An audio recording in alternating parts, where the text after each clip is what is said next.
যেখানেই মমতা সেখানেই জনতা। তো আজকে সেটা প্রমাণ হয়ে গেছে। 41% ভোট পেয়েছিলাম, অলমোস্ট 4%-এর ডিফারেন্স ছিল 2026 সালে। আজকে জনসমাবেশ দেখে মনে হলো না দু মাসে এই 4% কভার করে 8% হয়ে গেছে। মমতা বন্দ্যোপাধ্যায় বিশ্বাস করেছিলেন এদের, তারা যদি বেইমানি করে এটা তাদের ব্যাপার, উপরওয়ালা দেখবেন। সবার তো অভিষেক বন্দ্যোপাধ্যায়কে নিয়ে অসুবিধা। তো অভিষেক বন্দ্যোপাধ্যায় একটা প্রস্তাব রেখেছিলেন, চ্যালেঞ্জ দিয়েছিলেন যে আপনারা ফিরে আসুন, আমি 1 ঘন্টার মধ্যে ইস্তফা দেবো। কিন্তু কারোর সেই সাহসটা হলো না। মানে মানুষের এখন 3টে হাত, বাম হাত, ডান হাত আর অজুহাত। তো সবাই অজুহাতটা ইউজ করছে। 41% ভোট পেয়েছিলাম, অলমোস্ট 4%-এর ডিফারেন্স ছিল 2026 সালে। আজকে জনসমাবেশ দেখে মনে হলো না দু মাসে এই 4% কভার করে 8% হয়ে গেছে। তৃণমূল একটাই, মমতা বন্দ্যোপাধ্যায়। মানুষের জনজোয়ার এখানে তৃণমূল একটাই, আজকে প্রমাণ হয়ে গেছে। মমতা বন্দ্যোপাধ্যায় যেখানে সেটাই তৃণমূল। মানুষের জনজোয়ার এখানে কি বলবেন? এটা আমরা বলবো না, আপনারা জিজ্ঞেস করছেন জনজোয়ার দেখেই। তার মানে ভাবুন কতটা জনজোয়ার। আজকে যা এসছে তার 4 ডবল আটকানো হয়েছে। বাস ভেঙে দেওয়া যায়, গাড়ি ভেঙে দেওয়া যায়, মানুষকে আটকানো হয়েছে। তো ন্যাচারালি এই ভিড় হয়েছে। আরো যদি 4 ডবল লোক আসতো তাহলে বুঝতেই পারছে সারা কলকাতা স্তব্ধ হয়ে যেত। তাহলে সামনে দেখা যাচ্ছে কাউন্সিলর ইলেকশন, এর জন্য এটা দল ডিসাইড করবেন। দলের শীর্ষ নেতৃত্ব আছেন, মমতা বন্দ্যোপাধ্যায়, অভিষেক বন্দ্যোপাধ্যায় আছেন, ওনারা ডিসাইড করবেন ইলেকশন নিয়ে। এটা নিয়ে আমার বলার এখতিয়ার নেই।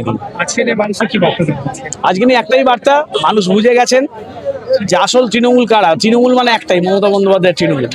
মানুষ বুঝে গেছেন এবং মানুষের সাথে সাথে আমাদের বিরুদ্ধে যারা করেন, গণতান্ত্রিক দেশে বিরুদ্ধাচরণ হতেই পারে, বিপরীত রাজনীতি করতেই পারে সকলে, কিন্তু তারাও বুঝেছেন তৃণমূল কারা, আসল তৃণমূল। দাদা, একই দিনে 4টে শহীদ দিবস আমরা দেখলাম, শহীদ পালন হলো। আমরা একটাই জানি, শহীদ দিবস, সেটা আমাদেরটা। দিল্লিতে এনসিপিআই সাংসদরা, মানে আপনাদের দলের টিকিটে জিতে আসা সাংসদরা সেখানে শহীদ দিবস করলেন। তারপরে ঋতব্রত বন্দ্যোপাধ্যায়ের সঙ্গে মদন মিত্র আরো যারা যারা রয়েছেন সবাই শহীদ দিবস পালন। আপনারা তো সাংবাদিক, আপনারা কভার করেছেন, আপনাদের দেখে কি মনে হলো শহীদ দিবস কোনটা হলো? মানুষের ভিড়, একটা কথা আছে, যেখানেই মমতা সেখানেই জনতা। তো আজকে সেটা প্রমাণ হয়ে গেছে। আজকে লাখো লাখো মানুষের ভিড় প্রমাণ করে দিয়েছে। কিন্তু মমতা ব্যানার্জি যেখানে আছেন সেখানে তার দলের টিকিট দিয়ে জিতে আসা এমএলএরা নেই। মানুষ বেইমান হলে তো কিছু করার নেই। মমতা বন্দ্যোপাধ্যায় বিশ্বাস করেছিলেন এদের, তারা যদি বেইমানি করে এটা তাদের ব্যাপার, উপরওয়ালা দেখবেন। মমতা বন্দ্যোপাধ্যায় মঞ্চ থেকে বললেন এদের দলে আবার ফেরত নেওয়া হবে না, কিন্তু তার আগে দুদিন আগেই অভিষেক বন্দ্যোপাধ্যায়কে আমরা দেখেছি, তিনি বললেন যে যদি ফেরত আসে 1 ঘন্টার মধ্যে ইস্তফা দেব। সবার তো অভিষেক বন্দ্যোপাধ্যায়কে নিয়ে অসুবিধা। তো অভিষেক বন্দ্যোপাধ্যায় একটা প্রস্তাব রেখেছিলেন, চ্যালেঞ্জ দিয়েছিলেন যে আপনারা ফিরে আসুন, আমি 1 ঘন্টার মধ্যে ইস্তফা দেবো। কিন্তু কারোর সেই সাহসটা হলো না। মানে মানুষের এখন 3টে হাত, বাম হাত, ডান হাত আর অজুহাত। তো সবাই অজুহাতটা ইউজ করছে। দাদা, এই শহীদ দিবস নিয়ে ঋতব্রত ব্যানার্জি আজ বলছেন যে শহীদ দিবস রঙ্গমঞ্চের জায়গা নয়। সব ব্যানার্জির কথা ধরতে হয় না।